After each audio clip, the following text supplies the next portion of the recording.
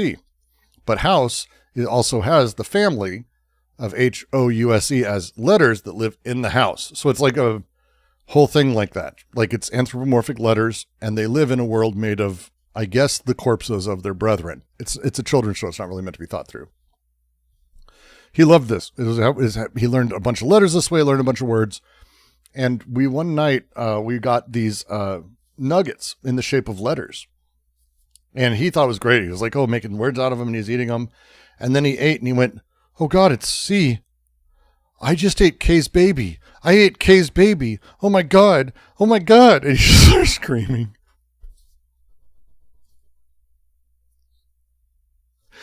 And you, as a parent,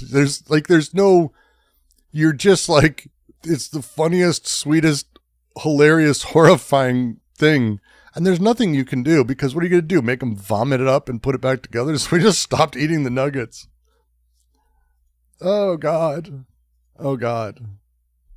Oh God. He was so upset, so we couldn't eat letters. Reflective of the distinction between Newtonian. Jordan Peterson's a useless pile of shit. I'm done with this. We're done with Jordy. I can't. This is like the worst fucking thing. He is a useless fucking thing. This isn't even interesting. I thought this was going to be like something we could do, and I can't. Everything's friends for my kid. Everything is friends. And then he eventually grows out of it at some point with different things. Sort of. But everything is friends to Dexter. And it's adorable. But the sheer horror he had for himself for eating a child was moments I'll never forget. He has a lot of those. They're just because he's just overly. It's like me. I was a very sensitive kid. I was an overly sensitive child, and he is too, and it's very cute. All right. So I have a handful of things that people have asked me to watch, and we are gonna do one of them. And if you guys throw more money, we might do a second, but we'll figure out one of them. So, there we go. Get this in. And it's going to be... This will be political. Be ready. There's this one. 1 second. This is a video someone asked. The biggest scam in history, which is a whole fucking thing. It's a whole fucking thing. I am not sure how it's going to feel. That's going to be a thing. But let's check my watch later playlist. 1 second.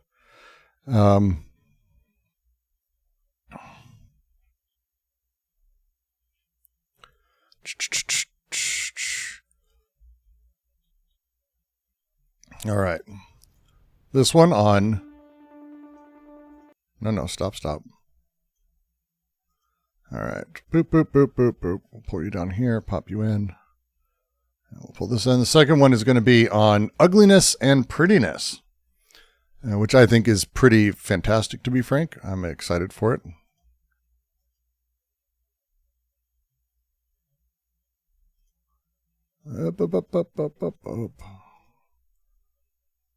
Kid Knockins on 21 days. Good Lord.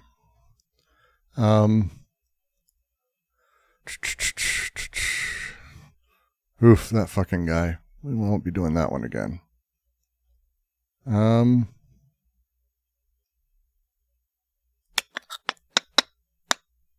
These are the big ones for me right now, I think, are these two. The Charlie Kirk one seems interesting.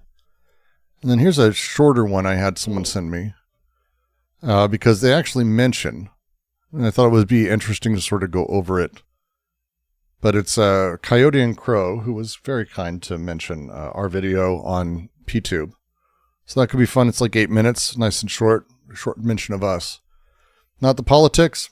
You know what? You're right. You know what? Actually, let's avoid the politics. I want to also, if we're doing this, which that's fine, I want to play a little bit of what I think is... 1 second, I just want to...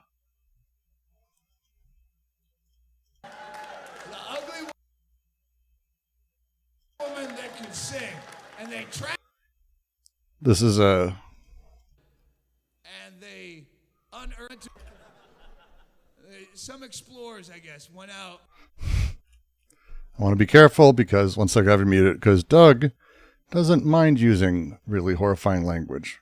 So 1 moment, I'm just going to mute, make sure I don't say... There's a end of a joke here I want to make sure I skip.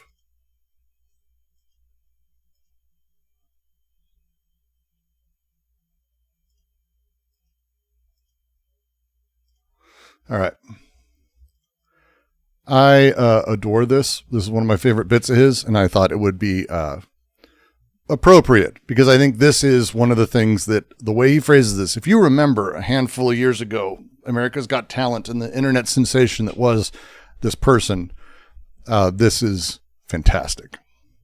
And it fits in. It's a discussion about what it means to be ugly. Doug has talked about for years the fact that ugly people are treated awful and no one cares about it because no one wants to claim it.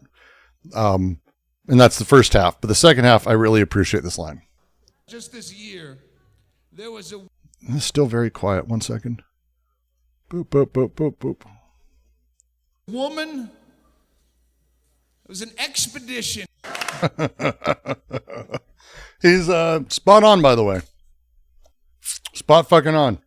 It's a disgusting thing. I genuinely, it's a horrifying thing. And I'm genuinely like, it's one of the reasons I think that this video could be fun to watch because it's a very interesting commentary if we want to talk about like what it means and how these things work. I think there's a lot of conversations for that, but.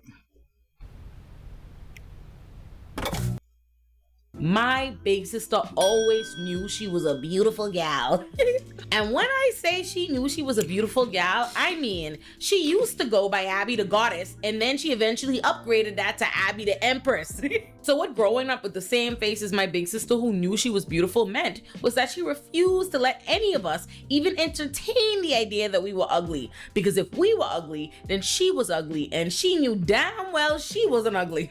My big sister truly took building our self-esteem self-esteem seriously. I remember being in maybe grade 6 when she created a document on the computer where she had essentially cropped up images of all of our facial features and explained why each feature on our face was beautiful because she overheard one or more of us saying something negative about our looks. But there's one particular thing my big sister would say all the time that exposed the world for what it was. She told us that we were beautiful.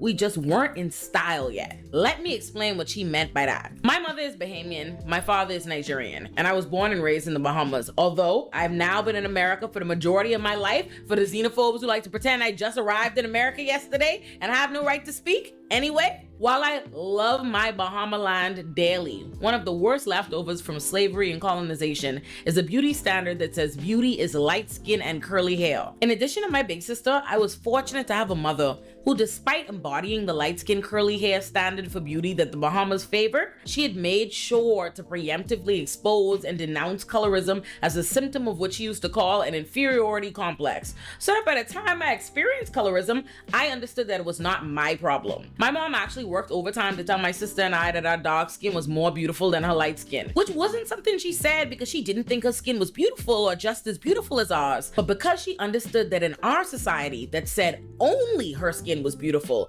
she needed to go out of her way to ensure her dark-skinned daughters never internalized that. So she made us the standard of beauty in our household. And the reason she did that was because my mother was responding to the same reality that my big sister was speaking to when she said that we were beautiful, we just weren't in style. What my big sister was trying to tell us was that we were beautiful as a matter.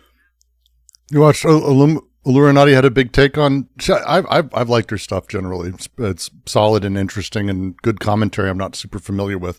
I mean, culturally, obviously, very different human being from me. If you haven't noticed, there's differences. But it's really interesting. But I haven't seen her say a lot of shit that's super wrong yet. She says stuff in some funny, odd ways that I probably wouldn't, but I probably would say the same. She'd probably say the same about me. I'd be curious about her take on Kirk. Matter of fact, but whether we get recognized as beautiful by others is based on what kind of beauty is in style and who is allowed to be beautiful according to it. Because my sister told me that, I always understood my own beauty to be a fact of life that other people just hadn't caught on to yet and would not always catch on to, depending on the environment's cultural understanding of beauty. And then one day, in what my heart tells me was 2006, but Google tells me was 2004, the song African Queen dropped and put me on the map, you will. And you are my African queen, the girl of my dreams. I was finally in style, which provided me an early lesson about beauty, desirability, and my relationship to it, which was that to be African in and of itself was to be inherently unattractive and undesirable. No one had even bothered to consider my looks or whether I was attractive until they were first given permission to think African could be beautiful, a queen at all. To be African was to be precluded from beauty until the culture shifted a little bit to make space for me, till we were in style. And while that shift made space for me, the belief that African is precluded from beauty is no less alive. All throughout my life, and especially so now that I exist on the internet where thousands of people tell me what they think. Whenever anyone wants to paint me as undesirable in any way, they always emphasize that I'm African. It does not matter that my accent clearly tells the tale of where I'm actually from, or that I've never been to Nigeria. You will never come across a person who's declaring that I am in some way unattractive or less than that does not describe me solely as African, which isn't inherently a problem. I do have a Nigerian face, but they never acknowledge that I'm Bahamian or Caribbean because African is the definition of ugliness in a culture that says Eurocentric beauty is the standard. Caribbean doesn't have the same perception that has been given to African. In fact, Caribbean has been exoticized and made desirable in many ways. But all that aside, that song African Queen put me on the map and confirmed what my big sister told me. Who was recognized as beautiful was determined by what was in style and who and what our different communities were told was beautiful. And throughout life, I have continued seeing the style shift in and out of my favor. I'm mostly just going to agree with this, aren't I? This is not going to be interesting for you, and I feel bad. You should go watch. This seems spot on. Let me see if I can. We're going to jump ahead a little bit because the setup, and you can see this. Blackness and beauty is its own fascinating discussion because when you talk like around the world and the way that, depending on the relationship to colonial European realities, and kind of that setup, the lighter skin is seen as beautiful everywhere. There's a small number of exceptions, but not really. And it's primarily in places that didn't end up having or had a really negative relationship purely with colonialism. Like it wasn't, there was probably some colonization, but it was a different setup. I mean, most of the world was, but there are areas that it's not, and you can see the distinction. But when you go to places, I've always been sort of horrified whenever I've been in places that feel foreign. Middle East has this beyond, like all over the Middle East has this. South America, Asia, everywhere in Asia. The beauty ads in malls are white people. And it's a really weird thing to sort of like, you'll see ads everywhere you go for kind of everything. And it's not really like there's the celebrities. Sure, you'll see like Hugh Jackman or whatever in like a watch ad or something. But in the mall, you'll see like beauty stuff. It's white people everywhere. It's a fucking crazy thing to sort of, it just feels crazy. And it feels, for me, it felt like stunning. I was like, oh, okay, who's this ad for? Like, I think the first time I saw it, I was young when I was traveling, and it was like, so who's this ad for? Is this the American mall? I just remember being very confused. And I mean, throughout China, it's really prevalent. It's really crazy. Could schizopanalysis of beauty be a thing? Oh, certainly. Because the rise of bad bitches, big titties, dramatic proportions, and thick bitch appreciation really made sure I had to stop playing with me. So I grew up believing I was beautiful, but not the beauty standard. And knowing that whether my beauty was recognized in all its... In Nigeria, they banned foreign actors in advertising. Yep. There's other places that are trying to do that too. It's really interesting. Glory depended on what community I was in and what that community's idea of beauty was, because beauty wasn't really about facts. It was about the collective understanding of what was in style. I was in primary school when African Queen dropped, and that was the first time I really thought about beauty and my relationship to beauty. But the first time I ever really thought about ugliness and what it meant to navigate life ugly was a month after I graduated undergrad, when a college friend of mine forced it into my consciousness. I was in the bar with my friend Bria, and we saw another friend of ours who I'll call Betty, and she was making out with another friend of ours, Sam. So Betty and Sam were obviously drunk as making out, and very much so giving nerds gone wild. So me and Bria pulled Betty into the bathroom to make sure she wasn't too drunk to consent, to which she replied that she didn't really want to hook up with Sam. She actually wanted to hook up with our friend Ray, to which Bria and I replied, oh, okay, cool. Go hook up with Ray then. Which Betty quickly shot down with, I can't. But me and Bria didn't understand what she was talking about, so we were just like, oh, okay, I guess, all right, well, hook up with another guy in the bar if you want then. To which she again told us that she couldn't. So Bria and I are just kind of staring at her confused before she finally just made it plain to us that she was ugly, that people thought she was ugly, and that she did not have a pick of men in the bar, so she felt she had to settle for Sam. When I tell y'all she said that shit and me and Bria basically did this, that happened more than 10 years ago now. But ever since my friend told me to my face in no uncertain terms that I did not understand her experience trying to navigate dating and hooking up because I wasn't ugly, I have thought about ugliness ever since. Specifically, how we treat ugly. And by ugly, I don't necessarily mean people I personally find ugly. Although, sometimes I'm not gonna sit up here and do that thing where I pretend I don't think anyone's ugly because beauty is an eye to behold or some shit like that. No, I think people are ugly. Sometimes I even call people ugly, and so do you. But for the purposes of this video, when I say ugly people, I don't mean based on my individual opinion. I mean people who the larger society considers ugly because they deviate too far from the beauty standard in one way or another. People who structurally fall into ugly, but we'll expound later. I know it sounds wild as to hear someone just casually. Yeah, you're not alone in that.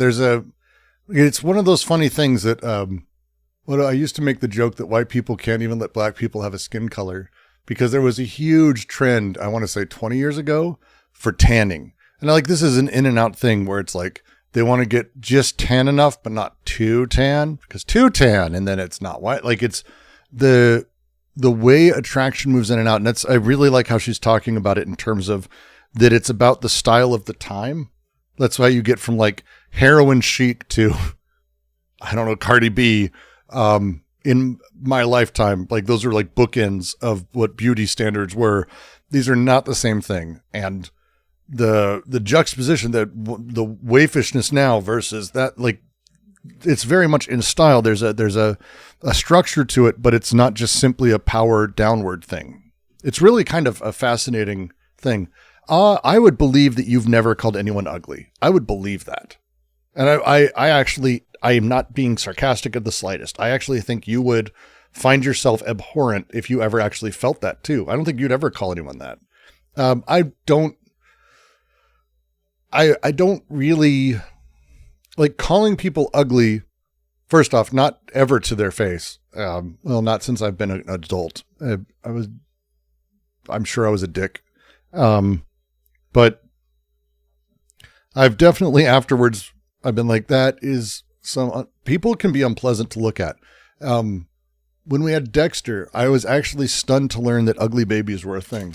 It is a real thing, like genuinely unpleasant to look at. And it's really fascinating. So, yeah, it's a whole thing. Actually call someone who we're not trying to emotionally harm ugly as a matter of fact. But the reason that feels wild is the taboo around ugliness is part of the problem we're tackling today. So you're gonna have to just take a couple of deep breaths and trust that by the end of this video, you will understand why it was necessary that I just say ugly straight up in this video. Well, and this is why I open with the stand-up bit, because I think it's one of the better ways to talk about it. He opens by saying, the ugly people are alone, because when, as he talks about, he doesn't shy from using words, like, if someone calls you a word of hate, like the racist term for your group, someone says the N-word, people will gather and be like, the fuck did you just say? Like, you have offended by calling someone that. But if you call someone ugly, no one comes to your defense. Like, you're on your own. You wear that alone.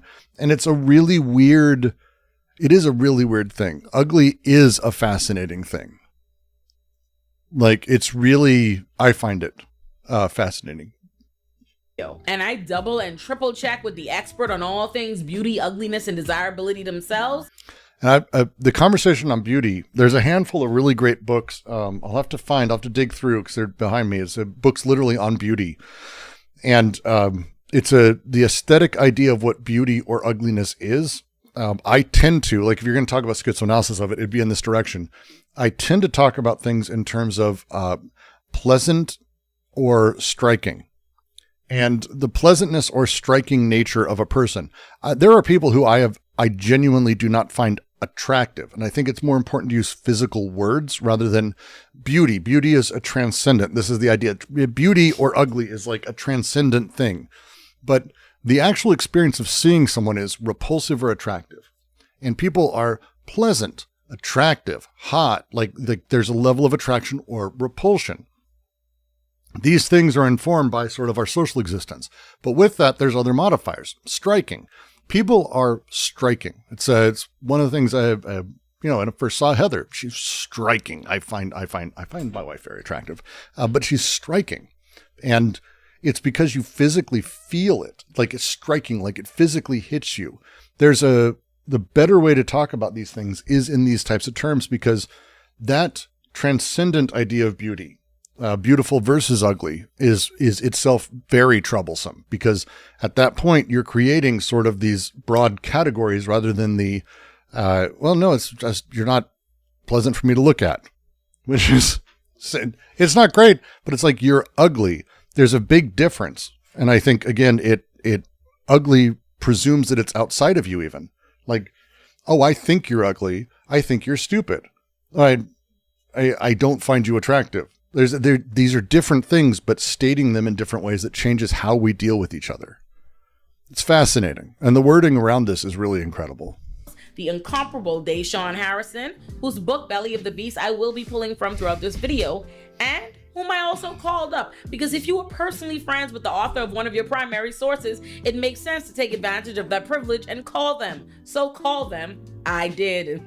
Because folks who are feeling the effects of desirability, who are feeling the effects of the libidinal economy, who are feeling the effects of lookism or whatever it is that you want to use, have already deeply internalized the feelings that come with that experience.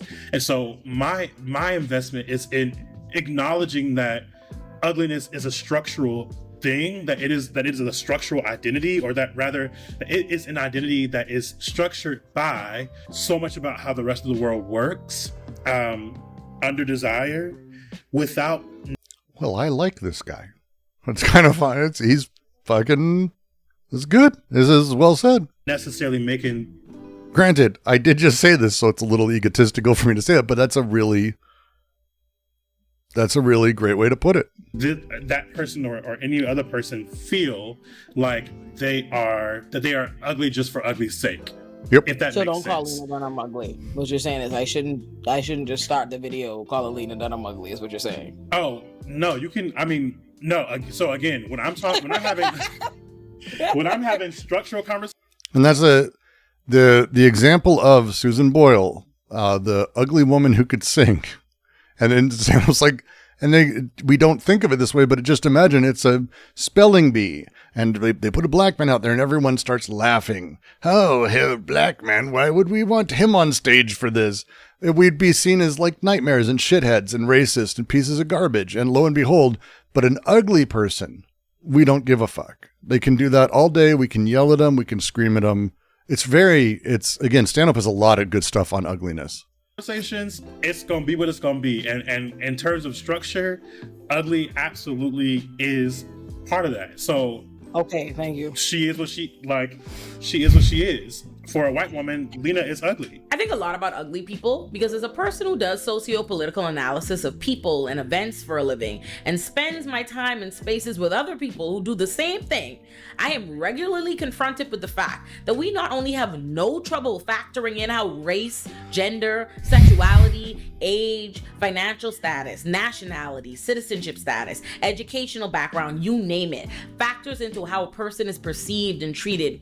We require it. Yet, even in those hyper-aware and honest spaces of analysis, lookism is still always the elephant in the room, with no one ever willing to acknowledge how a person's beauty or ugliness plays just as significant a role in how they experience life as any of the other isms we readily acknowledge. If you live in LA, you learn very quickly the difference of life between attractive people and even average. Cousin went to a Halloween party and made out with a guy, and she's... Someone once said to me, Los Angeles is filled with the prettiest people from the smallest towns.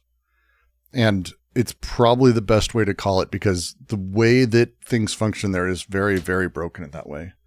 I wish incels could understand that there reason to be mad about how they're treated for being ugly, but they can be beautiful to others. Well, again, there's a lot of incels and women incels and people who do view themselves as ugly are not, in my experience. They're just not. It's really interesting how these things come about.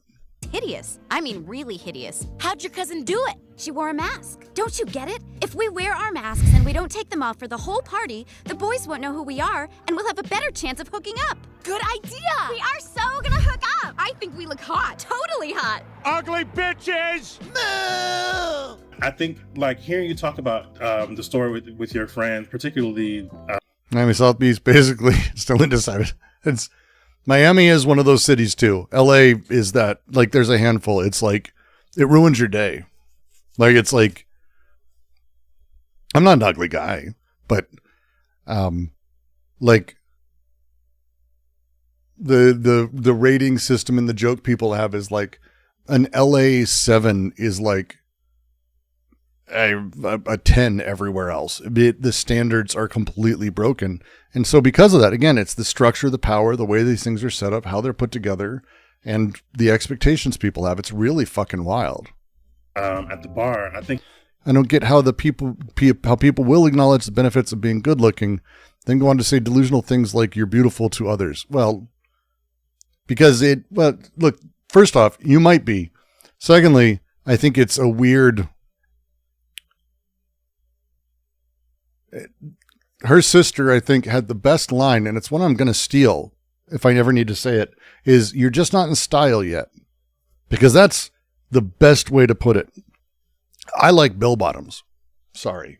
I think bell bottoms and boot cut, all that shit is fucking fire. And a few years ago, boot cut and bell bottoms came back in corduroy. It was awesome. That style went away. That style came back. The style went away again. This is not because bell bottoms are bad or ugly or anything. This is because of style. And it's a great way to think of it and a great way to put it.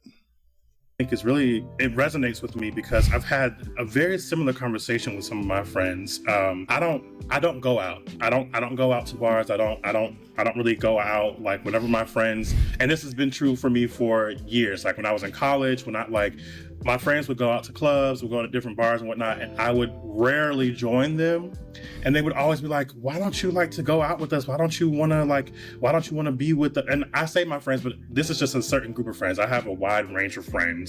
But this certain group of friends, I never went out with, and they could never understand why I didn't want to go out with them. And then we went to New Orleans one day, and we were on Bourbon Street, and we went to this gay bar on Bourbon Street, and I was there with about five or six of my friends. By the end, Grizzlers, the thick was hot back in the day, meant you were healthy.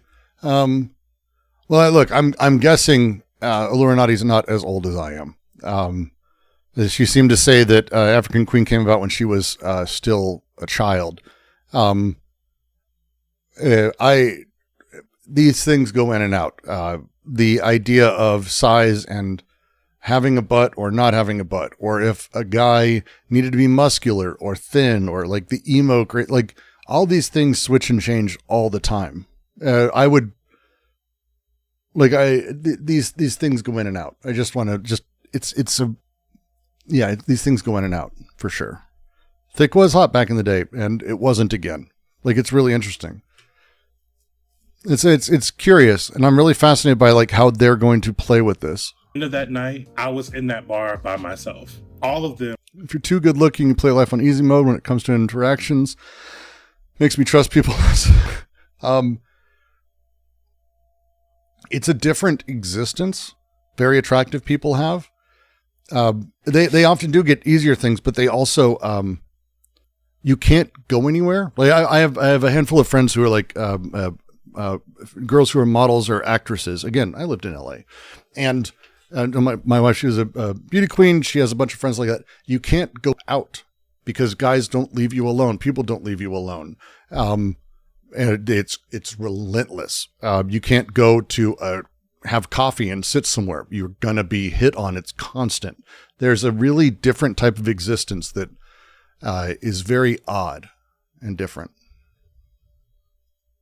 Had been Coached by somebody, by some other person in the space, because all of them are beautiful people, and they could not, like, they didn't even recognize the fact that they had convinced me to go out to this bar as friends, like we were supposed to be there as a friend group, and I was already very, very, very like against the idea of it, because I've been to several bars with them in the past. I know what that experience is like, and I know how I present to everyone else. All the folks that I was with, they were thin, muscular, just very like beautiful people. And yeah, by the end of that night, it didn't even take long, they were all with someone else, and I was just standing there in the bar without my friends and without anyone else. And that experience is something that people, unless you are like made aware of this or are acutely aware of like what that feels like because of your personal experience, you don't know what it feels like to navigate that type of dynamic. And it's something that you feel you just are not aware. You're just not aware of that. These are all these friends that I went out with are folks who have read my book, who are brilliant people. You know, Lone Pantaloons, I have a friend who's attractive, who everyone just sees as a thing. It has affected them. One moment. $10. When I look at people regarded as the beauty standard, I never get that feeling of, like you say, getting tugged in the direction, except for Jennifer Connelly. They feel like alien outer gods. You should be around more attractive people. The beauty standard, and this is one of those things that like, the beauty standard doesn't exist not as a thing, really.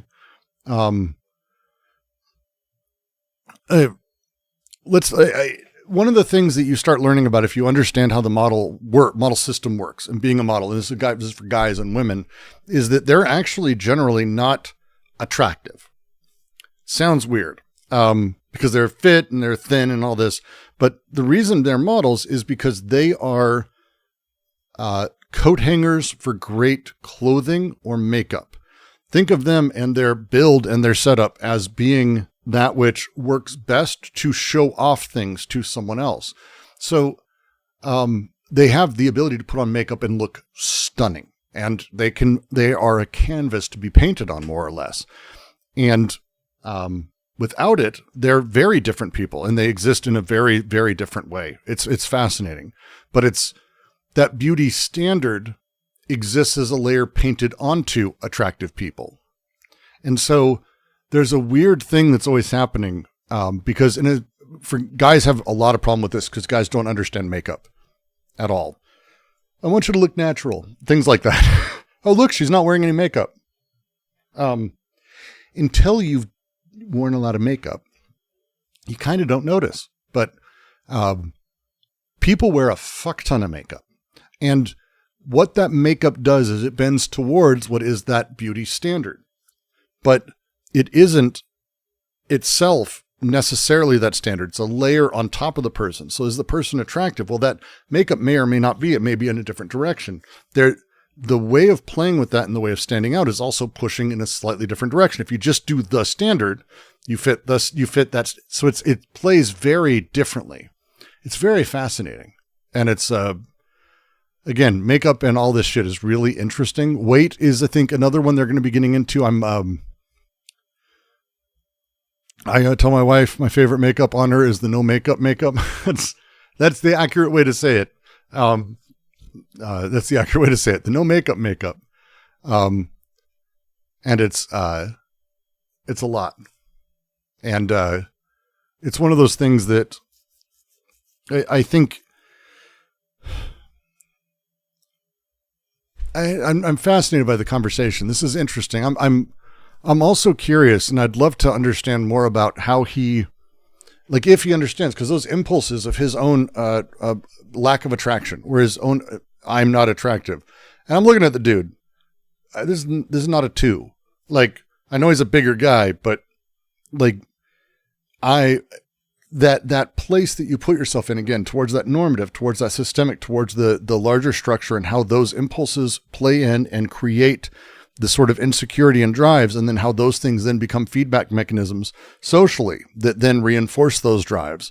It's always fascinating. People don't wear makeup all that much in my area. Interesting. Well, I forget you live in like Oompaville, Australia, and all that shit. Everyone's bug-eyed where I live. I'm not around a lot of attractive people. And living in LA completely breaks your standard for beauty too. Completely fucks you up, because everywhere is models, and men and women. Like, if you want body dysmorphia, LA is a great place to live. Miami, fantastic. Really, really just ruin your day. People who know all about, fat phobia and anti-blackness as it relates to what I have shared with them, what I've taught them. Yeah. And still, that was the experience. Recently, I was having a conversation with a bunch of my creator friends. We were watching a dating show together, and in response to people on the show complaining about the different reasons they felt they were discriminated against in dating, my friends began to talk about how those things never seemed to be problems for them in dating, that they'd always found that whoever they were romantically interested in was attainable. To which I replied, why, yes, you're attractive. Of course. That's because we're all attractive people in most of the spaces we occupy and date in. That's not the case for ugly people. And when I tell you these was staring at me like deers in headlights, you could have heard a pin drop as my friends looked at me stunned because I said the thing you're not supposed to say about yourself or others. You should have seen my friends squirming at the idea of openly acknowledging our own attractiveness and the different ways it benefits us in our lives. All my friends started half-heartedly trying to downplay their looks and mumble some garbage about how they don't think anyone's necessarily ugly and beauty's in the eye of a beholder. So I pressed my room full of pretty lying. I adore that she made this uncomfortable. I adore that she made them uncomfortable, because this is the exact same conversation, by the way, when you have a conversation with with a bunch of white people, right friends of mine who are like, I never ran into problems with X, Y, and Z. And it's like, yeah, because you're white. It's the same type. It's like recognizing that you didn't have problems is not due to there being no problems, but instead due to there not being no problems for experiences you've never had issues with hunger. Yeah, because we have money. You have money. You come from a family that's perfectly fine. You have no idea. Well, I don't know. My dad worked hard. I'm not saying your dad didn't work hard. It's the same reflexive thing. It's the same reflexive thing. Most gym goers have body dysmorphia. Dude, that is more true than people want to admit. Because there's as much as there's like fat phobia, the counterpoint to that is the muscle attraction. If you haven't seen what motherfuckers do with some fucking synthol, like, if you haven't seen what fuckers do with synthol, that's like, it's not fat phobia, it's not muscle phobia, it's the result thing. The gym is gender affirmation. We should ban gyms. Gender affirming care needs to be stopped. Ban gyms. No more Planet Fitness. Ass friends who all amass hundreds and thousands of followers between us. So I said to these, you think your looks have nothing to do with your dating experiences or amassing the following you did? And I know you are lying, because every one of you is an on-camera personality who puts your face on every thumbnail, which is a choice. And we know why that choice is made. And everybody's moneymaker. Mine goes on there because of expressive things.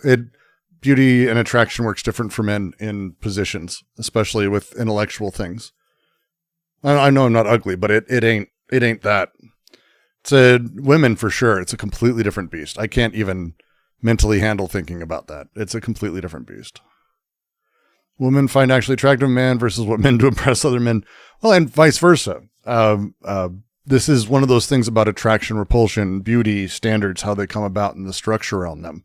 That beauty and ugliness, it's why it's an interesting intersection to talk about it as intersecting with race, with blackness, with wealth, with class, because the interactions structurally amongst the impulses that drive these things is basically the fucking same. They interact in slightly different ways with different sort of affects or stimuli, but they have a lot of the same things that happen along a lot. Stared silently, unable to deny what we know to be fact, but unwilling to acknowledge it because, ironically enough, it's Thank you, Yak. Considered unattractive to acknowledge your own attractiveness, which is a testament to how even our refusal to recognize how beauty and its privileges are real is in service of being attractive, being beautiful. What did she say at the end? I am pretty, and I acknowledge the privilege that has aided me. And thank you. That's all I needed. Thank you. I think that the knee jerk, I bet you it's the same reaction to white people.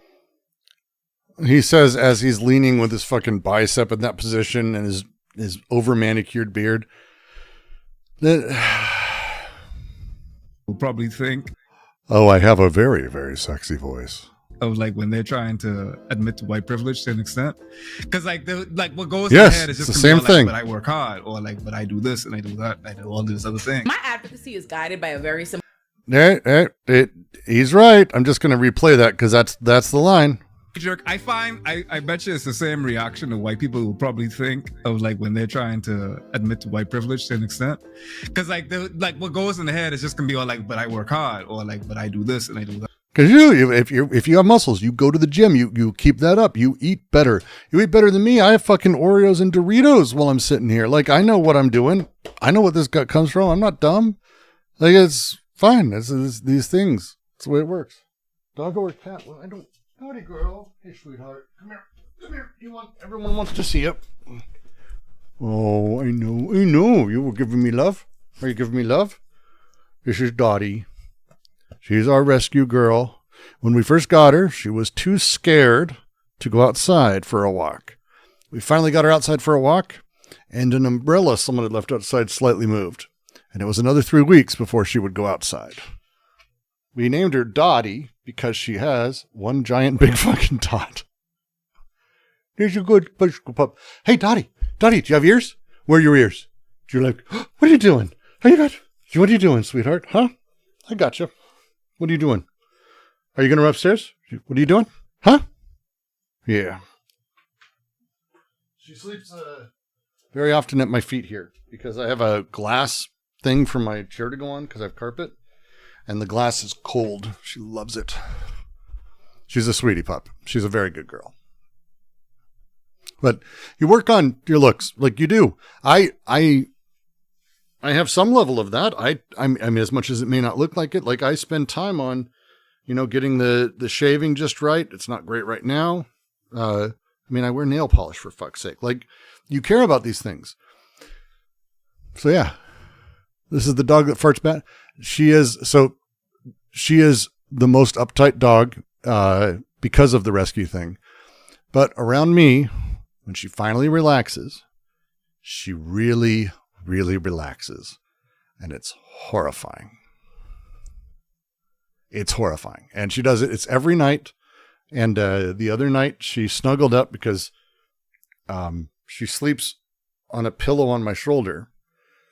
Because she can't sleep if she's not touching me. Because I'm her. If you haven't ever had a rescue, you don't know. If you've had a rescue, you know. But I fell asleep and I rolled over and she just farted in my face. And it was like, goddamn dog. Goddamn dog.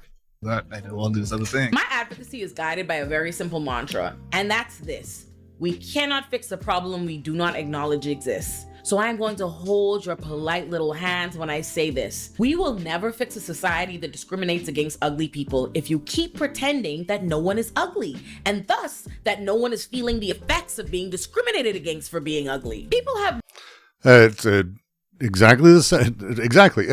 You will never fix anything if you don't acknowledge that poor people exist. Unhoused people exist. If you don't deal with this as the fact that they are built structurally and they exist structurally, you will never fix anything. We can go like get rid of all the poor people. Just like Fox yesterday saying that we should lethally inject and murder all homeless people. Did you not see that? Did you not see that? Because it's a thing.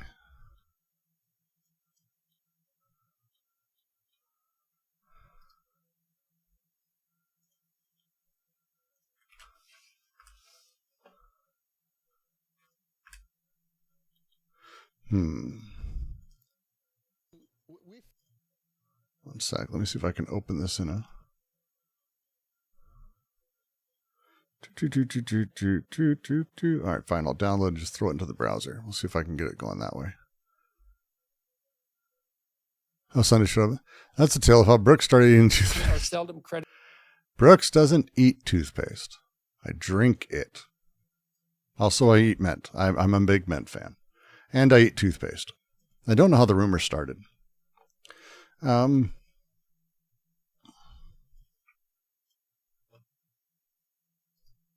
sec.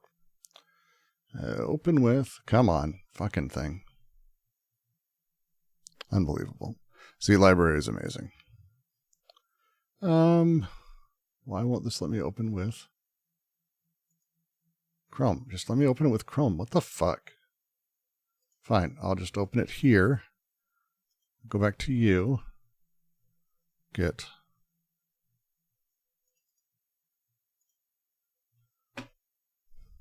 Sorry, my Windows is deciding to not work suddenly. Wonderful. Download. There. All right, and then I'll just pop this up. This is one of the worst things that exists, like as a thing.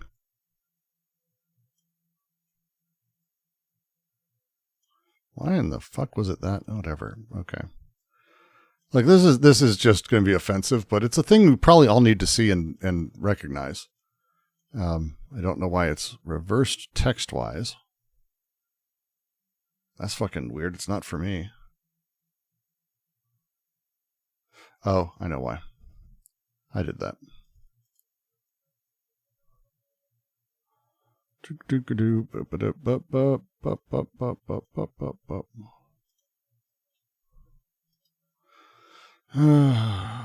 Transform, flip, horizontal. There we go.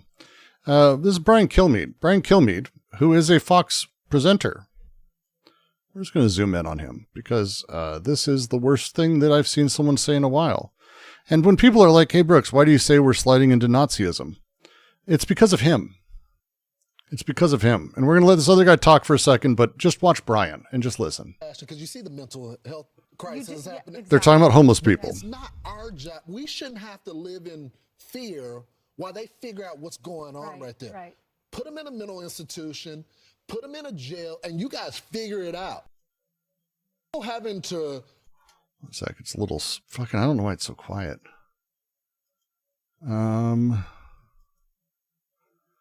Frustrating.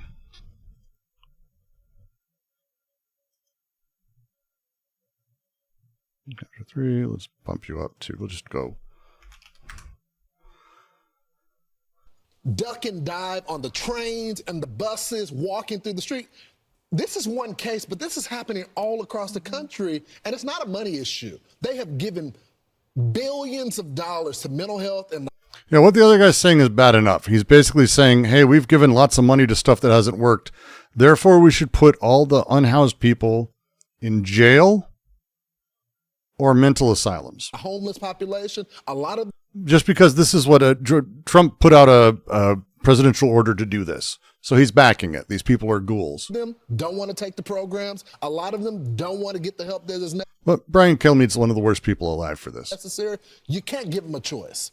Either you take the resources that we're going to give you. Here we go. Or you decide that you're going to be locked up in jail. That's the way it has to be now. Or involuntary lethal injection or something. Just kill them.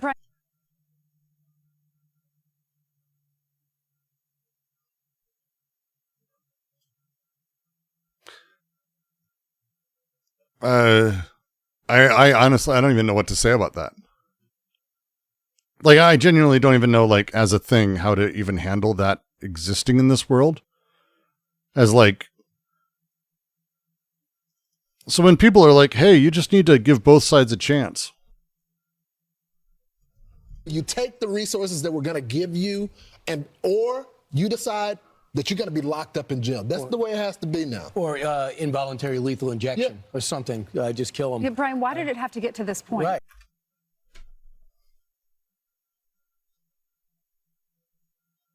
Like, this is, they're just being open about what they thought for decades.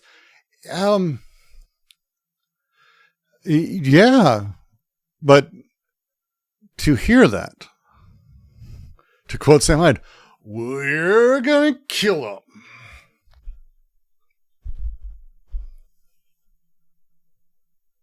It is, obviously it's what they've been pushing, but the thing is, we've been saying that they're pushing this for years.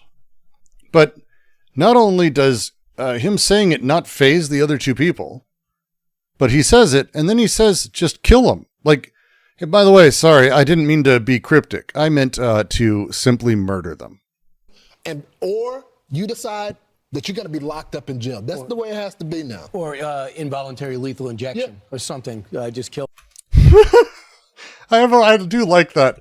Just watch him go, like, mid-sentence, he's catching himself. And, like, again, is it what he believes? I don't know. Is he shocked at it? But I do like the fact that he, like, stops himself mid-sentence. It's fucking adorable. Watch his face. It's so good.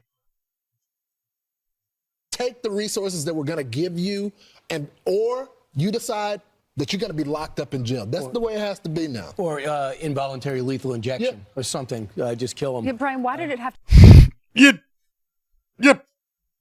Yeah. Like, he actually catches himself. I'm sorry, I like it. And I fucking love it. That's or, great. Involuntary lethal injection or something. Just kill them. Yeah, Brian, why did it have to get to this point? Right. I would say this: we're not voting for the right people. In North Carolina, wake up.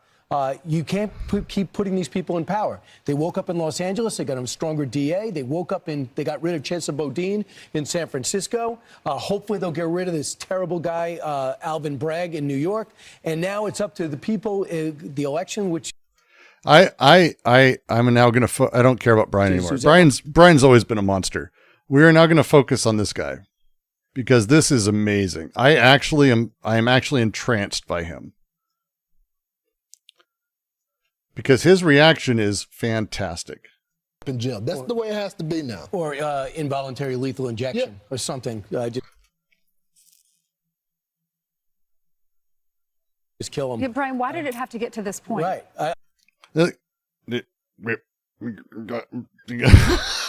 I would say this: we're not voting for the right people. In North Carolina, wake up. Watch his face. Keep putting these people in power. They woke up in Los Angeles. They got a stronger DA. They woke up they got rid of Chesa Bodine in San Francisco. Hopefully they'll get rid of this terrible guy, Alvin Bragg in New York. And now it's up to the people, the election, which is who's ever up in November, and that Senate seat that belongs to Tom Tillis, who, by the way, yesterday said, I don't want any help from the federal government to bring crime under control in cities like Charlotte. Well, what is happening in his head? He's not like, she is a useless bitch. Like, she's fucking done. But he just, like, you can see the gears. I adore this. Sorry, I didn't know this, but I adore this. It is the Mitchell and Webb sketch.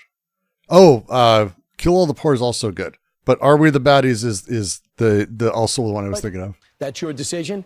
But Michael Watley, or you could have Governor Cooper. Governor Cooper. He's not even nodding anymore. He was very animated. Mike Watley wouldn't, and he ran the RNC. He's like, these are the people in North Carolina, purple, murder red state. all They the got a big homeless. choice. So on this element, it is political. Is he gonna? It's political because is he trying to politics has to kill all change. the homeless? Is he gonna murder all the homeless? Fuck, is he gonna kill all the homeless? Fuck, are we killing all of them? Are we gonna kill all? Does he want to murder? Did he say? Yeah. Yeah. I fucking love that. No problem acknowledging that pretty privilege is real and exactly who benefits from it with the quickness. But as soon as we try to acknowledge who's ugly and being treated like shit as a result, all of a sudden people start gasping and clutching their pearls, pretending they don't see ugly because people think ugly is the worst thing you can be. You know how it's problematic when a white person tells you they don't see color? Because while they think they're saying that your race is irrelevant to them and thus not something they're perceiving negatively or holding against you, what it really means is they're failing to acknowledge how your race impacts your experiences, how you move through the world, and how people see and treat you. You know how that is? Yeah, well, it's similarly problematic when we... That's, again, Stanhope has the bits. It's any person would rather be called the worst name of their ethnic group, the worst racial slur, than be called ugly. And it's, there's a deep truth in that is deeply uncomfortable for people to sort of talk about, because no one is going to defend someone from being called ugly. And there's no room for it. And as he says, ugly isn't even the minority. It's the majority. That's the worst part. Dead Kennedys wrote Kill the Poor in the late 80s. I'm just saying. Well, yeah, Dead Kennedys. Good name. Won't acknowledge ugly people and how they experience the world. Because of the taboo around ugly in a society that privileges beauty, most people have a knee-jerk reaction to pretend ugliness is not real, totally subjective, which, while not entirely untrue and well-intentioned, Recently posted about beauty as the eye of the beholder, although I do agree anyone can find someone beautiful as being a dumbass for thinking that. There's, again, I wouldn't say it's not true, but again, beauty, it's one of those things I don't like. It's a transcendent category. People can find random things attractive. And it's not that they find the entire person attractive or even anything. There's weird ways that attraction works, and it's micrological. And so we can be attracted to someone we don't find beautiful or hot. And we can be attracted to people, or we can find attraction within people who are unattractive. Like, things affect that. And again, it's the impulses that are conditioned through this larger social structure. It's really fascinating. It unfortunately renders the real discrimination people experience invisible. There is a similar problematic reluctance to acknowledging one's own beauty and the benefits that comes from it. Today, we're going to take a real deep dive into Lookism and Lookism as an epistemic injustice. But before we do that, let me tell you about today's sponsor, Ground. Don't care. We're going to skip ahead to the Lena Dunham. Oh no. Well, this will be interesting. Most people don't want to be identified as ugly, so that stops them from naming their experiences, the discrimination they face as a result of Lookism. But there are those ugly people who know that they are perceived as ugly and know that they are being discriminated against because they are ugly, and society... Don't subscribe to Ground News. If you go to Ground News and use a code, Brooks thinks Ground News is shit, you do not get 10% off. Gaslights the out of them in either one of two ways or both of two ways. When an ugly person says that something is happening to them because they're ugly, either people refuse to accept that as the reason for their experience, or they're told they're not ugly. Thomas J. Spiegel said, quote, "There are cases in which an ugly person who knows they are ugly and knows she is being discriminated against based on their looks is told that she is not ugly. This can be motivated by nothing but good intentions on the side of the person discounting the ugly person's experience. Since we know that being ugly is considered an undesirable trait, it seems that good manners command, some may think, to deny the ugly person's ugliness, despite the fact that the person denying it might secretly be cognizant of the fact that the ugly person is in fact unattractive." Lena Dunham is the perfect example of this, and I think about it all the time. In fact, recently I was rewatching Lena Dunham's 2012 HBO drama Girls, and I was thinking to myself, as I always do whenever I watch it, just how much more celebrated and remembered both this show and Lena Dunham would be if people did not think she was ugly or fat, or at the very least, the discussion would be way different. And I think it's worth saying that I, Olayemi, did not and do not think Lena Dunham's girl's body was fat nor undesirable. That is just not something anyone will ever convince me of, especially not in the society I come from. We would have called like y'all solid in the bombers. Nevertheless, we are talking structural ugly, structural undesirability. And in the white world that Lena Dunham's body navigates, she's perceived both as fat and ugly, which is something Girls explores frequently through Lena's character Hannah, and the perception and vocal criticism from both her friends and love interests. Yet, Hannah's body is often on display, as Hannah is very comfortable nude, even with the admitted awareness of being perceived as ugly and fat and feeling the negative effects of it. And that, to me, is a little bit revolutionary, destigmatizing ugliness and undesirability. I'm not sure I agree Girls was destigmatizing it. First off, Girls is not well written or interesting. Second, Sex and the City had the same trope. The main character is non-traditionally not attractive, but seen as someone who is supposed to be or could be in some capacity, but is not. Sarah Jessica Parker, jokes have been made about her looks for years. They've made about her looks for years and years and years. The characters around her and the other people were, again, like Kim Cattrall is very attractive. Something like these people are attractive people. I'm just confused. She was skinny and blonde, but sure. Yeah. Okay. But again, I don't know. I have but with Girls, Lena Dunham's character was meant to be average and unattractive, certainly, but I don't know. Basically saying to the audience that I can be ugly or fat to you, and maybe even to me, and that literally does not matter. I am still the main character in my own life story. Yeah, I've watched Leftist Mafia. It's funny watching four white men fall over themselves not to do. Ole has a really strong personality and makes very strong points, and the other members of the Leftist Mafia are not that. Flatly. But it's true. I mean, I've seen that too. I don't watch Leftist Mafia for a lot of reasons, which is sad because I kind of like everyone involved with it in one way or another. I just can't stand them together. I find it circle jerky and weird. and this show, I'm still okay with and in my own body. I can be and am still desired and have desired.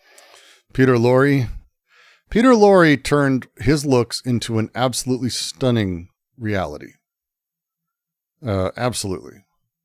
Well, he's one of those people you can just tell dominates the room. Don't blame those poor men. Yeah, I mean, look, all those podcasts always have one person who runs it. And it's tough to have more than one strong personality. I mean, watch The Fold. Two strong personalities are very difficult when you're actually together and you're talking about, even if you agree with stuff, you're just not able to. A Leftist Mafia is a bunch of people, a couple of guys from like Majority Report, the Serfs, Ole, and then the Illuminati chick, Illuminati or whatever, who did all that plagiarism and terrible shit. So strong personalities are tough. But she's a very strong personality, but I don't think she's right here. I have a lot of issues with Girls as a show. I think it's poorly written. I think a lot of the characters are contrived. A lot of the drama was contrived, and I really gave it a shot. I tend to like those kinds of odd comedies or oddball comedies, especially on the cable networks. It's just not for me. But I also find Lena Dunham to be generally, like, as a person, repulsive. How she talks about stuff and her reality. I don't like her, like, at all. I think she's gross. And yeah, Girls was shallow. It was not interesting. Of my own, but that is just not how it was received. Far from it. In fact, when Girls was on the air, 24-year-old Lena Dunham's decision to star in her own show that she created and to regularly feature her nude body didn't just draw criticism, it brought out the pitchforks, not from people who took issue with nudity in general. It's an HBO show. Nudity is the name of the game. It brought out the pitchforks from people who were enraged that she would dare show that body nude. People across the internet and real publications published All that can be true, but not meeting beauty standards is going to make it worse. Yeah. I just, I didn't find the scenes with Lena showing nudity to be like that bad. I found it off-putting in like, I found it off-putting and uncomfortable because they did the thing where their shot, it would have been more interesting if she had shot it not flat or not boring, as if she was attractive. That would be interesting because there's a reality of the way camera angles and lighting and other things work. Her nude shots were not shot in a way that was intended to make her sexy. She overworked it. She'd made efforts to make herself less attractive as a point, which is like, okay, but if you could notice that, it's not interesting. If she had actually just gone for it. An example would be Greasy Strangler. If you want a scene that the Greasy Strangler goes through this significantly, the girlfriend that the dad and the son have at one point, I cannot show you scenes from this film. Okay. But Greasy Strangler actually films the nudity of someone who's traditionally very unattractive, but she's playing sexy, and it's more uncomfortable because it is doing the thing. It's playing but when it's filmed as though she's supposed to be unattractive, which it was, that's not even interesting as a thing, because it's like you're semiotically telling people to be unattractive that you are unattractive. It's just not interesting. Like, it's just not, yeah. relentless attacks on Lena Dunham's body about how This did happen. This is gross that they did this, but again, she set out to make those scenes unattractive as much as possible, like a Tim and Eric sketch. And she didn't try to, and again, just take the body, but do those tricks, like the lighting, do the angles, do the fake candlelit, do all the things that the attractive people do when they have those nude scenes, and then see how the body reacts.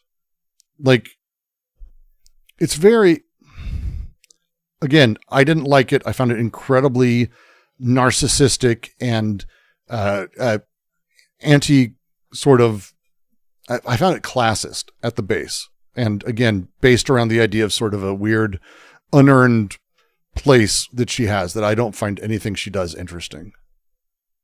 disgusting she was, how ugly and fat she was, how she needed to die, how offensive it was that she would show her body on screen or write unbelievable storylines where men liked her. Joan Rivers, who y'all never gave the hate y'all gave Wendy Williams, which is also proof of the phenomenon we're discussing here, had the nerve to say that Lena Dunham was committing crimes against nudity by showing her body on television. Joan Rivers fixed her mouth to say that people watch girls with their hands over their eyes because Lena Dunham is the first fat girl naked on television, and that girls was encouraging people to stay fat and get diabetes. Hell no, man. In one episode,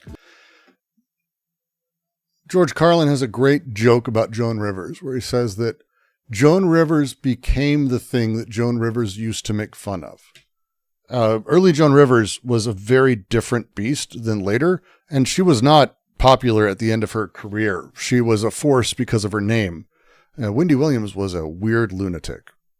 one of my favorite episodes in the series, actually. Lena Dunham's character Hannah becomes romantically involved with an older, good-looking doctor with money, played by Patrick Wilson, and the public rioted. Slate published a real-life article with all kind of male journalists fighting to the death to insist that the episode was basically sci-fi because she was too ugly to pull that man and that it was unbelievable he'd be with her. These people were angry because they don't think Lena Dunham is beautiful and that the type of body she has should be hidden in shame. That Lena Dunham should not feel comfortable showing that body on screen. She didn't get the credit she deserved as a 24-year-old who created and starred in her own HBO successful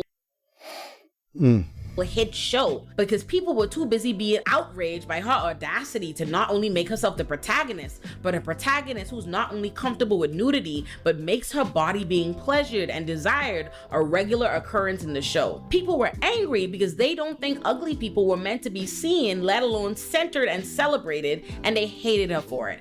And they made sure she knew it, which is why the plight of Lena Dunham lives in my mind rent-free. Because every time I see Lena Dunham mentioned, it's usually because people are spewing a unique amount of vitriol her way based on things that often aren't even true. And lookism is a core reason why. For example, whenever, and I do mean whenever, Lena Dunham is mentioned, you are going to see a million people commenting some variation of, didn't she molest her baby sister and write about it? Whole time that is not true at all. In Lena Dunham's memoir, Not That Kind of Girl, she told a story about when she was 7 years old and she asked her mother if her little sister's vagina looked like hers, and her mother said, I guess so, just smaller. But 7-year-old Lena decided to see for herself and immediately discovered that her sister had shoved a bunch of pebbles in her vagina. So Lena screamed, her sister laughed, and their mother ran over and removed the pebbles. That is what happened. That is what Lena wrote. Weird story, I'll give you that, but she did not sexually abuse or molest anyone, not according to her, her sister, her mother, or many experts. So, how then did everyone and their mama come to believe that Lena Dunham told us she molested her sister? A conservative blog published a headline that reads, Lena Dunham describes sexually abusing her little sister. And that's all it— Look, Lena, I don't care about any of this. Lena Dunham is a Nepo baby narcissist who says shit like that she's culturally Jewish.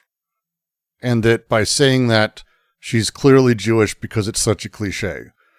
She's kind of a weirdo and born into a very wealthy artist family who gave her connections across the board. Like, there's a lot of problems with using her as an example.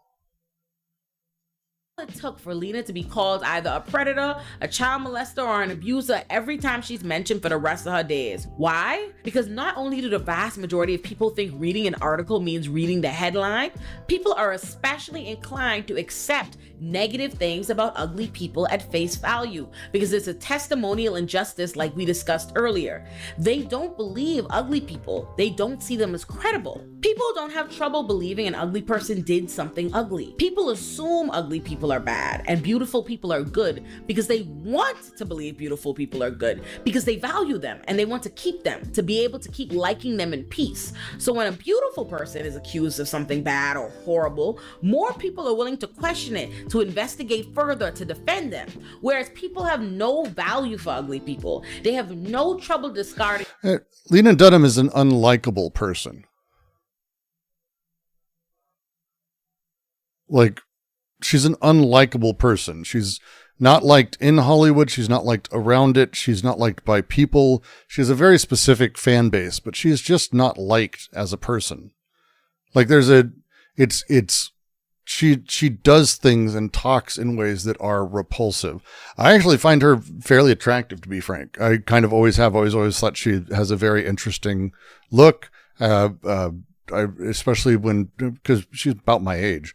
So but it's like, she's just not interesting, and she's just been kind of shitty. Ugly people, so they don't have any issue accepting negative information about them at face value, which is how conservatives were able to lie on Lena Dunham in the worst way, and everyone accepted it because we're united in Lookism. And do not take this discussion as me suggesting that Lena Dunham, like she put out in her first book, she put out a big story about how she was raped by a guy, and then they had to recall the book and put out a correction and apologize because she basically named the dude. Like, it's like, come on. Like, this is Dunham is a saint that no one has valid reasons for disliking or critiquing. No, not by any means. I am cognizant that just as I am discussing a testimonial injustice that Lena Dunham experienced, she has also participated in a similar kind of epistemic injustice. I'm thinking specifically of when her girls writer Murray Miller was accused of sexually assaulting an actress, Aurora Perrineau, daughter of actor Harold Perrineau, when she was just 17 years old. When this happened, Lena Dunham took it upon herself to jump out the window, to not just stand by her boy, or even to just defend him, but to full-throatedly call Aurora a liar and claim to have some kind of proof of Miller's innocence, which she did not have. So make no mistake about the discussion we're having. I think that would be a reason that people would find her unattractive.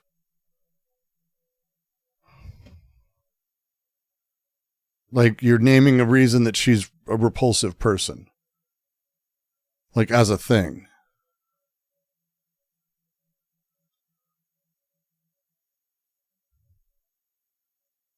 Like, I don't.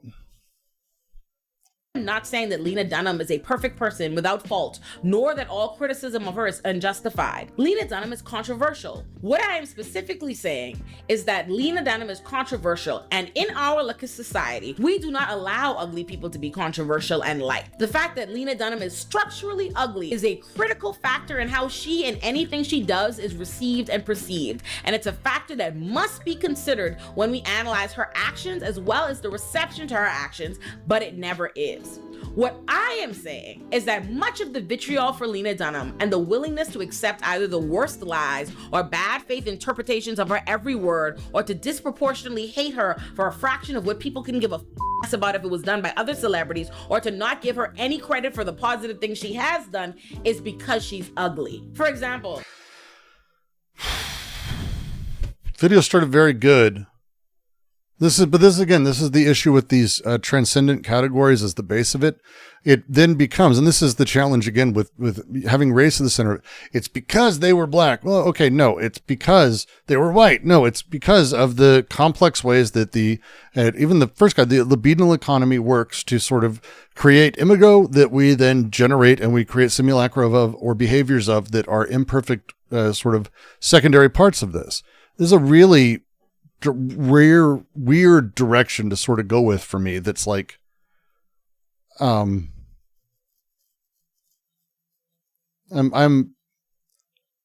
generally, that's a shame. It's a shame.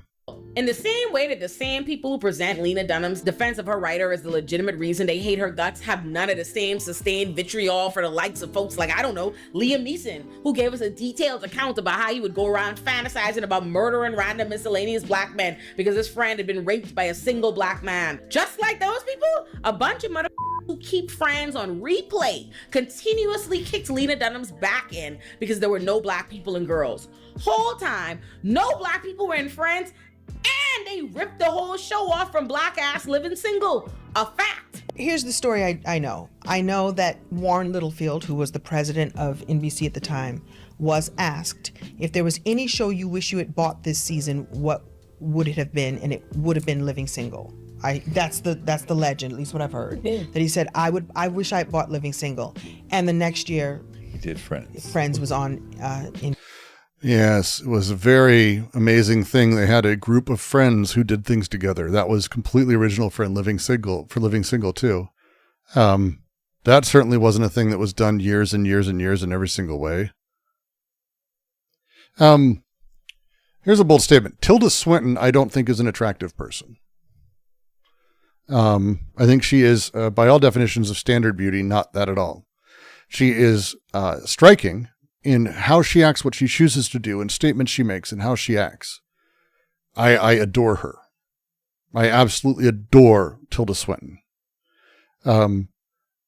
I would be hard pressed to say that I find her attractive in that way. We need to talk about Kevin as one of the more. Her performances are astonishing. And she uses her image. She knows she is striking, but she knows she's also middling. She is a handsome woman. That is the phrase people would use, because she is.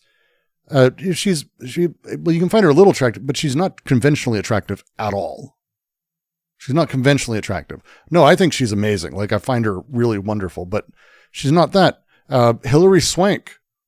If you didn't know, at one point, Hilary Swank was considered like an ugly actress, which is weird. Again, all these things are odd. Gabourey Sidibe, a giant, very heavy set, conventionally unattractive black woman who absolutely utilizes her image and has done a crazy amount of shit with that. And it's awesome. Like, she's really played into those things. You're going to find these people attractive. Like, again, look, everyone's got their thing, but I'm just saying, like, these are people who have used their image, who have played with it, and who went into it. And it's like, because they're unattractive is going to be, I'm very hesitant to agree with this. Like, I'm trying to figure out, like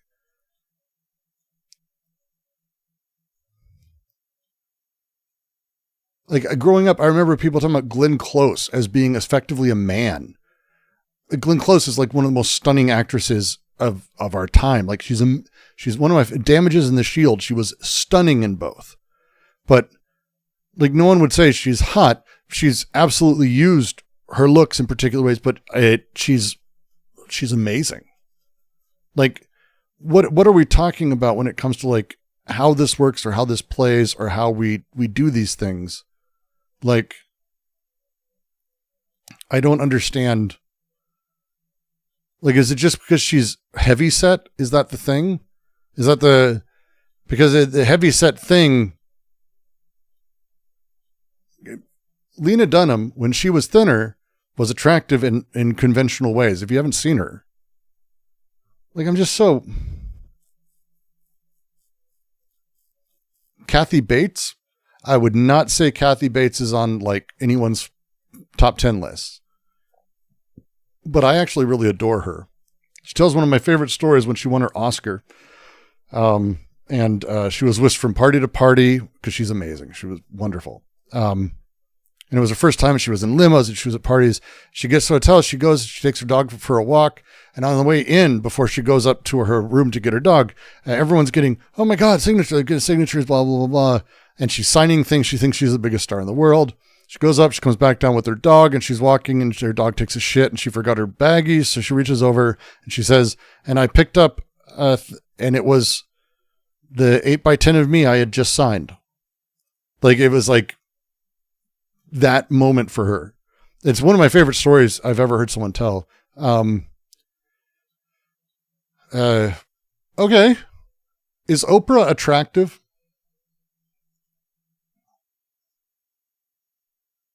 I mean, if we're going to talk about powerful women, is Oprah attractive?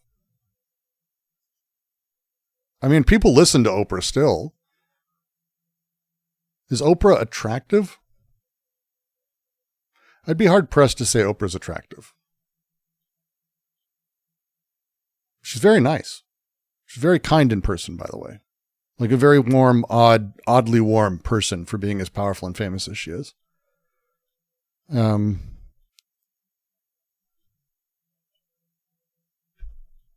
Like, I don't know what this is. This is interesting. NBC. So, And we had the same production company. So it was Warner Brothers. One was on Fox, one was on NBC. so we kind of think he saw Living Single and Let me was say, like, there was a formula. Oh, we And don't the think, we know. I think so. Yeah. I mean, you know, and it wouldn't be the first time people see something and then say, if I just do this here, I'll be just as successful, and even more so. yeah. Because, oh, look at how they're going to support that and market it and promote it.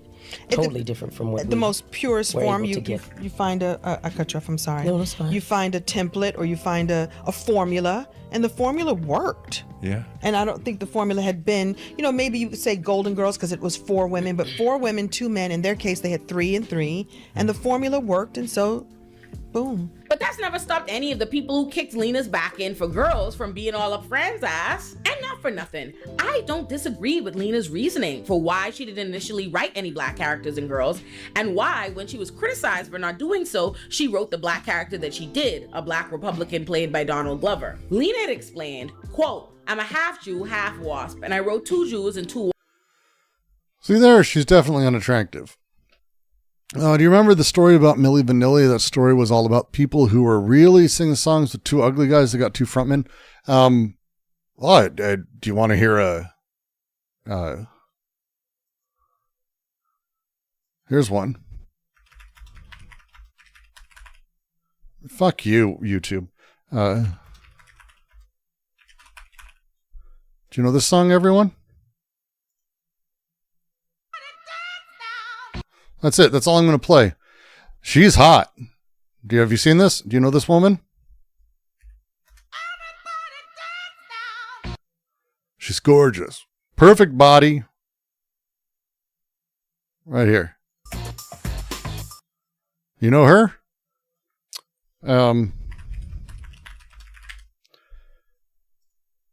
This is her.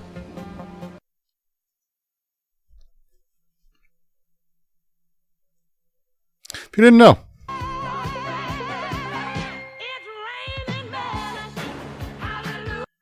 If you didn't know. I didn't know that. I found that fascinating. That's her. So what they did is they went, "Oh yeah, no, we're not going to do you. You're too big and fat. Sorry. So we're going to get super sexy."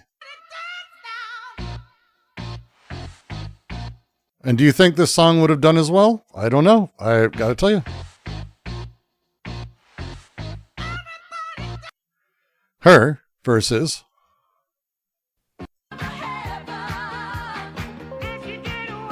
she ended up suing.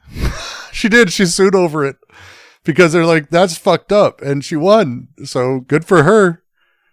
Also, It's Raining Men is a fucking great song. But yeah, that's her. So shit happens. I get it. But like,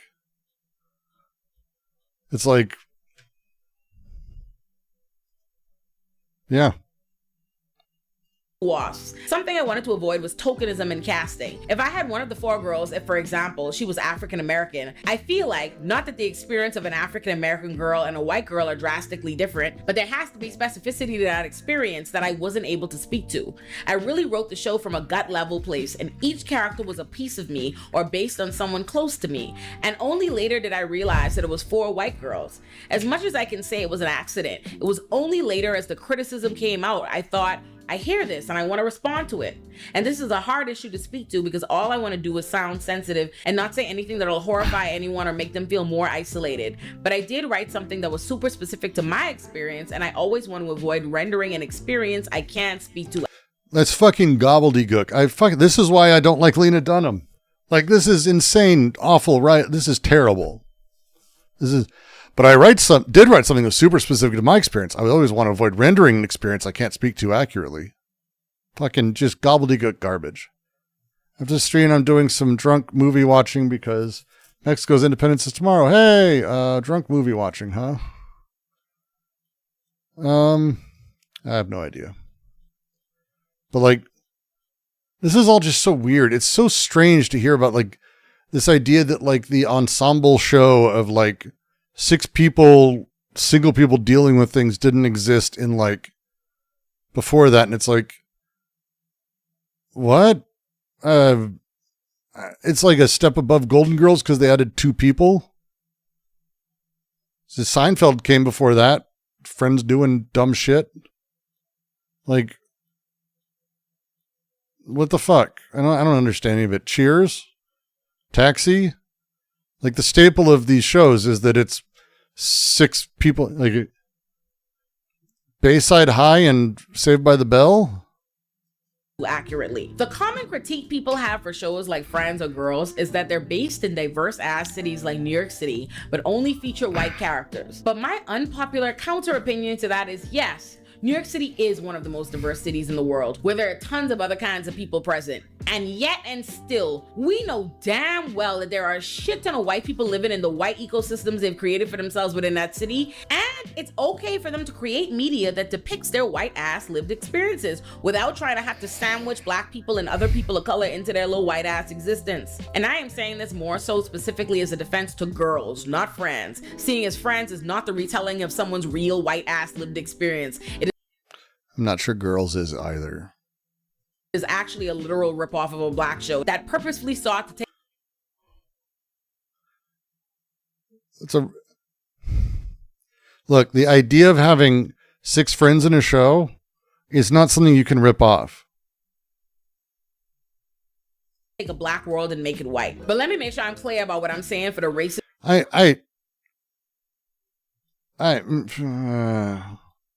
don't know of any storylines in Living Single that like are ripped off directly. I'd have to look into it though. To be frank, I hate all these shows.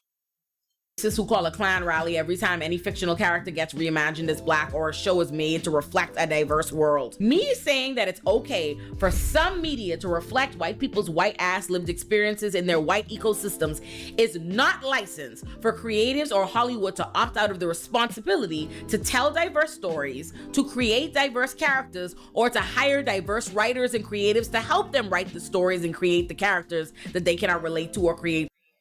You know, Friends was written by older Gen X. I mean, the thing is when it took place, Friends the show took place like mid to late 90s, but it was written about the 80s in very particular areas. Like, again, it's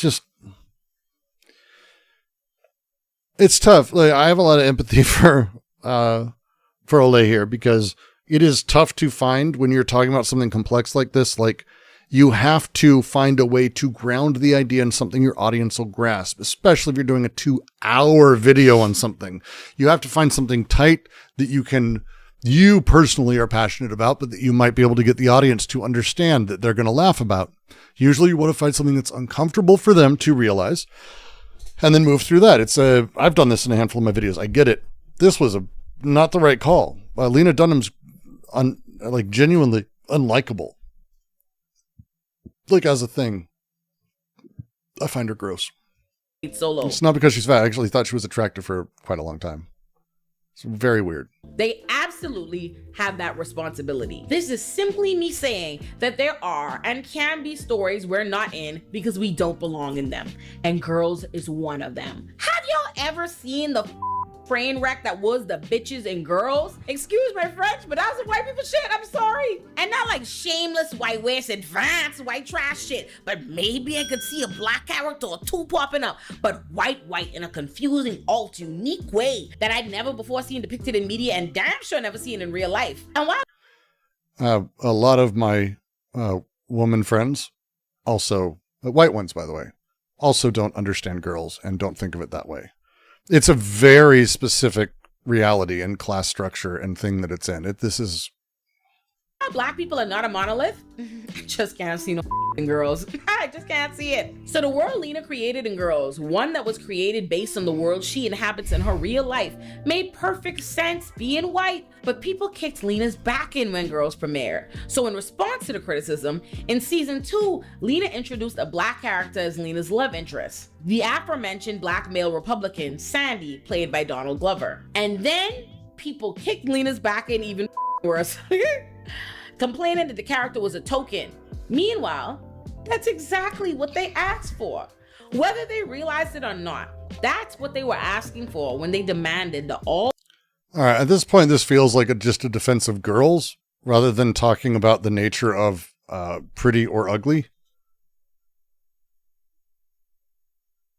Like, this is just offensive girls in a really weird way, and I don't get it.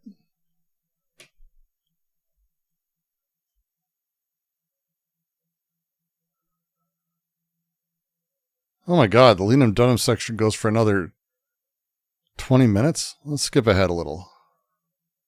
He was like, that's a marshmallow.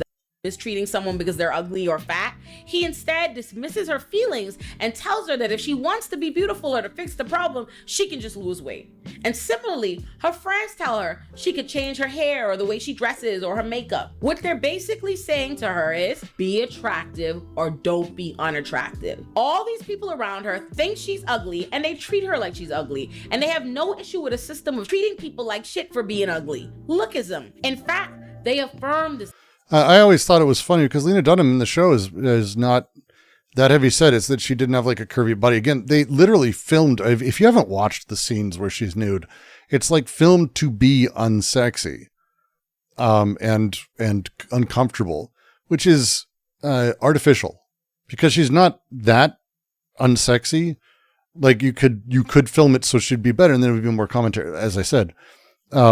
She's gross as a person. The show is shallow, and it was always hilarious that she's the ugly one.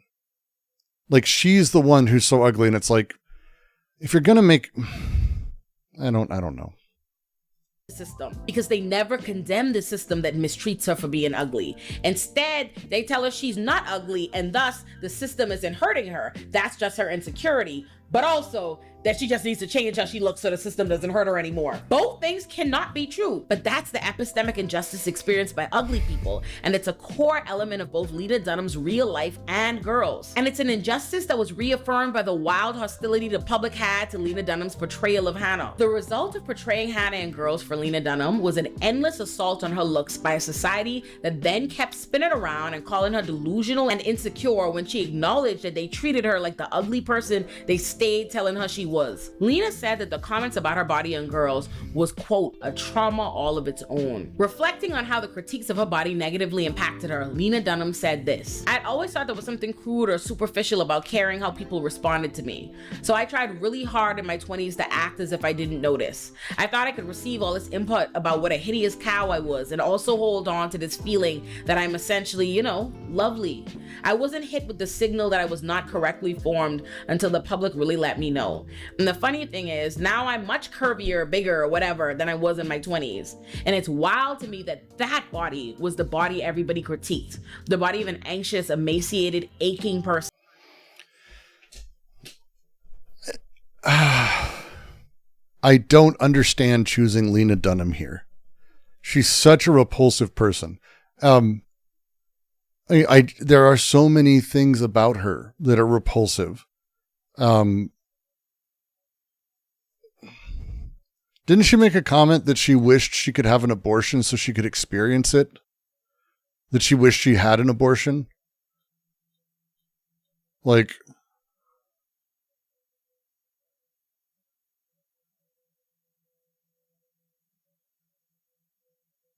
I'm gonna look. I remember horrible things she said.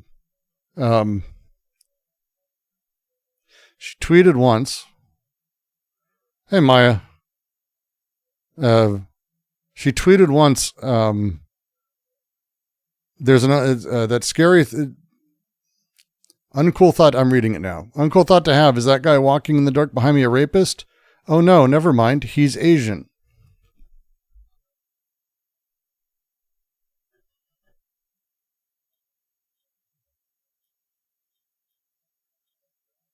Yep.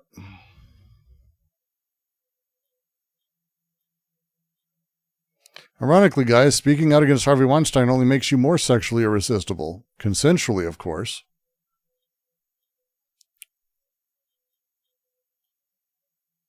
She's a character.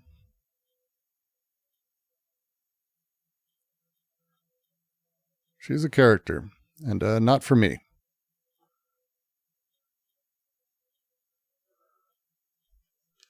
And again, I'm just going through like her best tweets and her best things. She was on Howard Stern. He apologized for calling her a fat little girl who looks like Jonah Hill. And she said, I'm not thin, but I'm thin for Detroit. Which is like, cool. That's,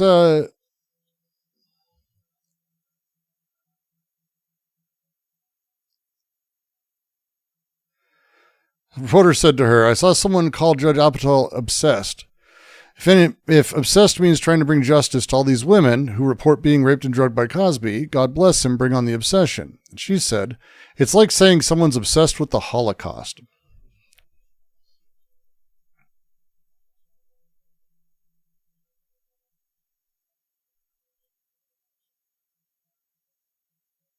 These are, it's like, she's not, I don't get it. Why would we do this? Why is this the thing you want to do? Is this the person you want to fucking defend? Why would we pick this? Why would you end with this? There are other people who are more interesting to talk about unattractiveness with. I mentioned a few. You know who'd be really good? You could actually go back in time a little bit. Roseanne Barr. She's an interesting one because she wasn't always a right-wing lunatic, by the way. She had a serious physical moment that actually did this to her. But she was very worker-oriented. When Roseanne came out in her stand-up, it was very focused on that. And because she was fat, everyone hated her. Like, the hate for her is massive. How about Rosie O'Donnell? Like, Rosie O'Donnell, like, she's a generally unobjectionable person. She's been in a movie or two she probably shouldn't have, but like Donald Trump goes right after her. Right after her. And everyone goes after her. And it's like, you can pick lots of people. This is picking someone who like, I don't get it. It feels like it's a defense of girls. That's what it feels like to me. Like, this is, the rest of the beginning was very good. And it should be a thing people realize that the attraction or repulsion is not drastically different than how racism works. Like, it's just not. Like, on a personal level. On a systemic level, also. But when we're talking about like a personal experience, when someone experiences fear of a black man, or fear of a foreigner, or an Arabic man, or a white guy, or a skinhead, or whatever the fuck, that apprehension, that same feeling, that repulsion, that shock, whatever it is, this is how attraction and repulsion work. And these forces, we were doing Nietzsche earlier. These forces are what build us. These forces are what put us in various positions. These forces build us, and this creates the way we consider our thoughts. It feels like she's saying to get at people being allowed to be awful when they're pretty, but they're not. Like, they're not allowed to be awful when they're pretty. Like, we love going after them even more. We love making spectacles of attractive people to horrifying levels. Britney Spears is like a phenomenal example of how far we'll go. Like, it's like,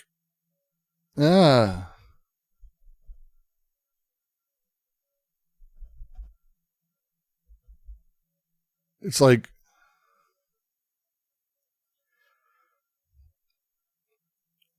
Johnny Depp and Amber Heard, did either of them really get away with that? I think there's a lot of negativity towards both of them. And aside from the general manosphere bullshit siding with one or the feminist siding with the other, like, they're both ostensibly attractive people.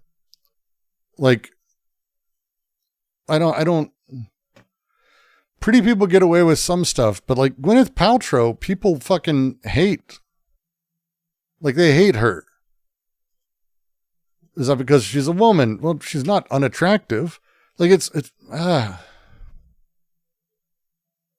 don't, I'm trying to think of like attractive people who get away with shit. Like, Trump's ugly as fuck. He gets away with a ton.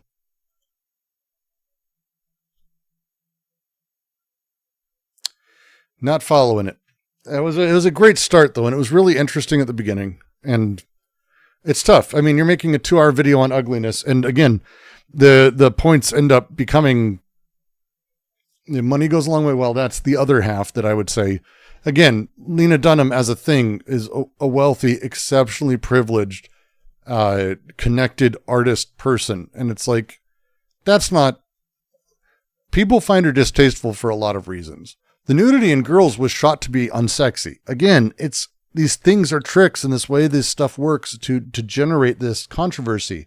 Do you think Lena Dunham did it out of revolutionary potential to try to break beauty standards? She says so, but then like literally the show, like the, I don't care intentions. I hate all this shit. And with that, I am going to be finishing out here because my brain is slowly going away. It's been a few hours. I am not doing a marathon, but do you know who is? Kid Not Ken. He's doing a marathon. He's a good dude. And it's a lovely way for you to spend your Saturday evening into Sunday morning, wherever you happen to be. I would ask, please head over. Please head over. Give all your love. Beauty seems just another kind of capital. This is why I don't like, because when you leave the transcendent out there and you say beauty is a thing, it's not. Attraction and repulsion is, and beauty standards that are normative play in the same space as capital. Capital is the rate of change. It is the writing signifier thing, the surface on which the recordings are made and over time shift, the global socius of things. And it's not it doesn't work like this. Even if we're going to have this conversation, if we were going to set up this way, this is not the setup. This is not the thing.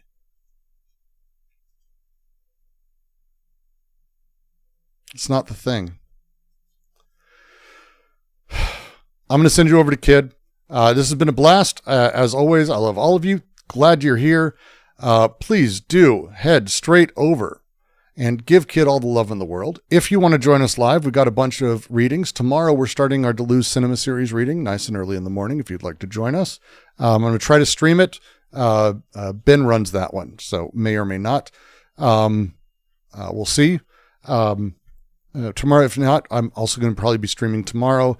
And I've got to begin work on my next how-to video because from here on out, it's going to be a little slower to run. So I want to kind of do a few more streams and a little bit extra stuff, get into some theory and some other things. With that, Brookshelf is going to be starting the next week. If you'd like to join up, you can join the Patreon, patreon.com/DGQC.